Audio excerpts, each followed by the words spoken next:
আজ যদি স্বাধীনতার কথা বলা হয়, উচ্চ সুরে কথা বলা হয়, তাহলে বলে তারা বিদ্রোহী, তারা উগ্রবাদী, উগ্রমূলক কথা বলে।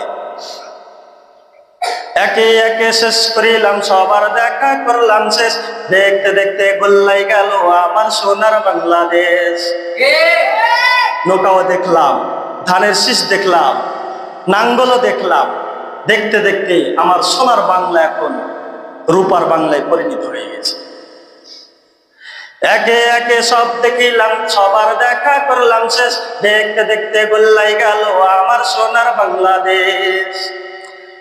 স্বাধীনতার বয়স পেরিয়ে 55তে পা দিলাম, নেতারা তো সবই পেল, আমরা বলো কি পেলাম? আজকে নেতারা সব পেয়েছে, দেখেন তাদের অট্টালিকা, বাড়ি গাড়ি, টাকা পয়সা, ব্যাংক ব্যালেন্স, হাজার হাজার কোটি টাকা আত্মসাৎ করে নিয়ে বিদেশে পাচার। স্বাধীনতার বয়স পেরিয়ে 55তে পা দিলাম, নেতারা তো সবই পেল, আমরা বলো কি পেলাম?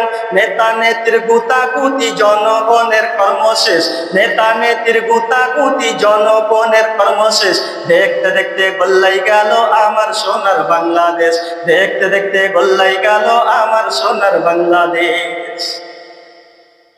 এই হলো আমাদের অবস্থা। স্বাধীনতাকে, দেশের বিজয় দিবসকে টিকিয়ে রাখার জন্য সর্বাধিক চেষ্টা করা কিভাবে থাকবে।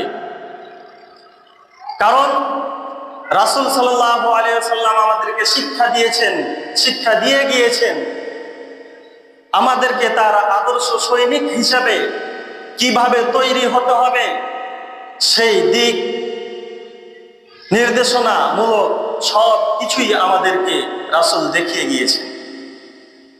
রাসূল সাল্লাল্লাহু আলাইহি ওয়াসাল্লাম যখন মক্কা থেকে হিজরত করে মদিনায় চলে যাচ্ছিলেন, তখন রাসূল সাল্লাল্লাহু আলাইহি ওয়াসাল্লাম